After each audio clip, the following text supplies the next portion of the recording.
Historic night for the Democrats. Welcome to the national briefing. I'm Kelly Nash, and California, your governor said, "Can I break the law?" And you overwhelmingly said, "Yes, sir, you go ahead and violate law." So he'll be doing that in Virginia. Would you like the top chief law enforcement official to be somebody who fantasizes about murdering children and his political opponents? Virginians said, yes, please. In New Jersey, we've got a woman credibly accused of financial fraud. Would you like her to be your next governor? And they said, we have to send a message to Donald Trump. So, of course, we want her. No bigger message, though, was sent than the one that we got out of New York City. And yes, do we have that clip? Yes, here we go. My friends, we have toppled a political dynasty. Called New capitalism. York, tonight you have delivered a mandate for change. A mandate for a new kind of politics. And a mandate for a government that delivers exactly that. We will fight for you because we are you. Or as we say on Steinway, ana minkum wa ilaykum. The biggest cheer of the night goes to the fact that he can speak Islam. Congratulations, Mamdani. What a shocking turn of events the last 20 years has become. I say the last 20 years, maybe even not even that long. Because if you look at Zorhan Mamdani, he is the son of a guy named Mahmoud Mamdani. Mamdani has been a professor at Columbia University for many years. Back in 2004, some New Yorkers criticized Mr. Mamdani. If you go to his Wikipedia page, it'll talk about how he became an astute follower of Karl Marx and taught his son well how to be a Marxist. And for those of you who are not familiar with Karl Marx writings, you can look them up. They're all still there on the internet. Karl is spelt with a K. Don't want to make I don't know who Karl with a C would be. But anyway, he put in a book. This is amazing, the audacity to do this. As a professor at Columbia University, 3 years after the suicide bombings through the planes, he said, quote, this is in his book, quote, suicide bombing needs to be understood as a feature of modern political violence rather than stigmatized as a mark of barbarism. We need to recognize the suicide bomber first and foremost as a category of soldier. That guy is still living in New York City. That guy is also somebody calling for the ending of Israel. Interesting that when they point to the people being killed in Palestine, what they call the innocent women and children, that those innocent women and children are being killed because specifically Hamas is holding them up as human shields. They're building their bunkers underneath their homes and hospitals and schools and whatnot. So when it happens over there, it's a war crime. It's a genocide. When it happens over here in America and thousands of Americans are killed by suicide bombers, that's a feature. That's the word he used, wasn't it? It's a feature. I'm trying to get back to it. It's a feature of modern political violence rather than stigmatized. You don't want to make it ugly. It's not barbarism. No, this is a feature. That's the guy's dad, and that's who he learned from. And he hasn't distanced himself. By the way, as recently as this summer, we have Mahmoud Mamdani out there with his son talking about how they want to wipe Israel off the map. Now, Jews apparently voted for this. I don't understand that. I will point out that one of the big problems here for me, and I think one of the big problems for America, is this idea of all these different cultures not mixing.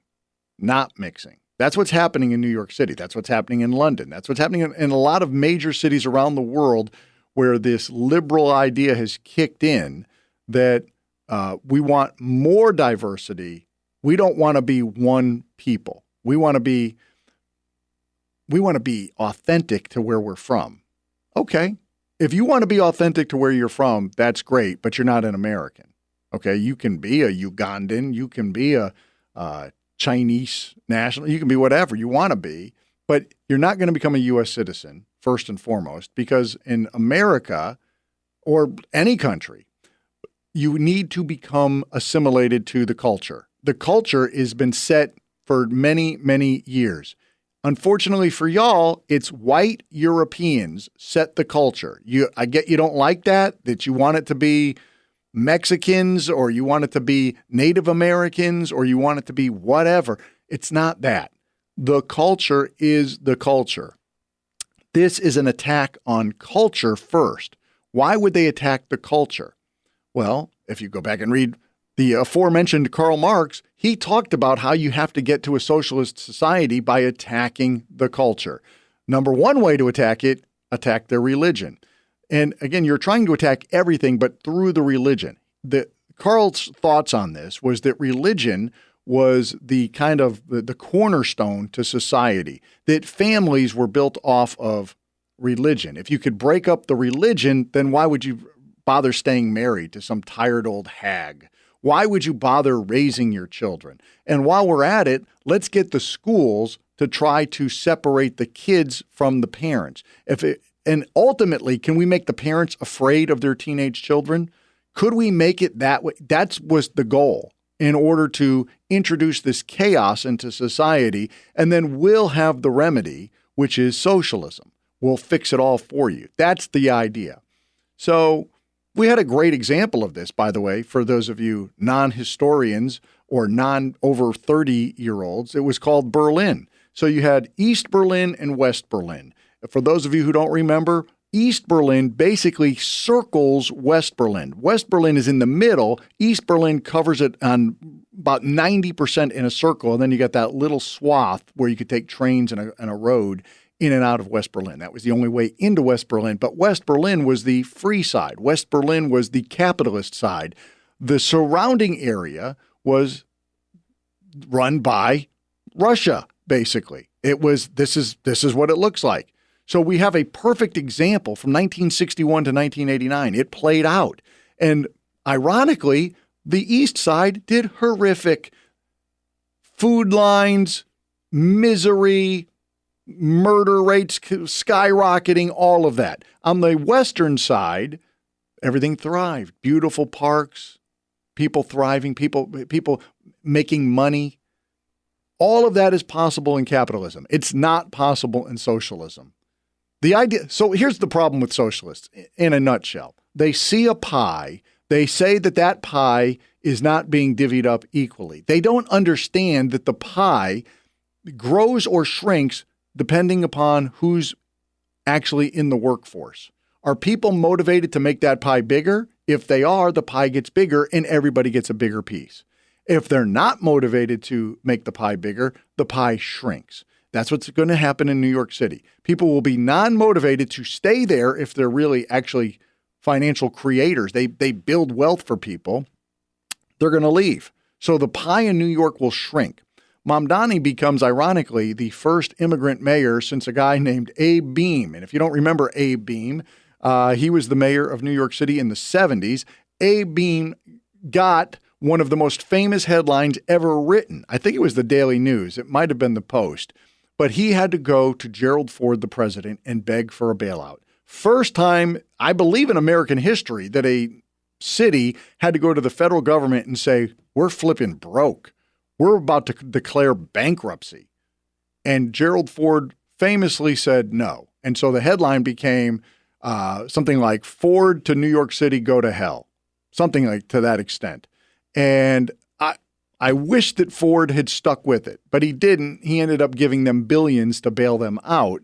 But that's how New York City did not have to go into bankruptcy under their first immigrant mayor. I believe Mamdani will be much worse than Abe was. So their second attempt at this is horrible.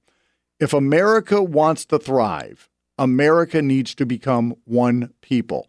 We need the e pluribus unum to come back. Out of many becomes one. We do not celebrate our diversity. We don't. My grandfather came to America in the early 1900s from Italy. His parents forbade him from speaking Italian ever again. He forgot Italian. He became an American. When he when he became a U.S. citizen, he had to swear allegiance to the United States and try to assimilate into our culture as best he could. And he went on to do some pretty great things here in America. He helped make America better. Unlike the majority of the people that are coming in now that don't want to even be U.S. citizens, they just want all the benefits of citizenship, but they want to hang on to your Spanish culture. Here's something that we should do as Americans. Publicly shame any company that has that button that says press 1 for English, press 2 for Spanish. Pretty soon they're going to have press 3 for Islam, press 4 for Chinese, whatever. No. We're going to make it harder on immigrants who don't want to fit in. We're not going to make it easier. We want to be a united body. When people like Bernie Sanders and Mamdani talk about we're not real socialists, we're like the Western European socialists. One of the reasons that it works is because they're one people. The people of Finland are not a diverse group. The people of Sweden are not a diverse group. They all have the same points of reference and they all want the same things. You want to be a socialist country? Again, they're not full socialist. I get that. But if you want that version of it, you've got to be one people. You got to speak the same language. Let's make America great again.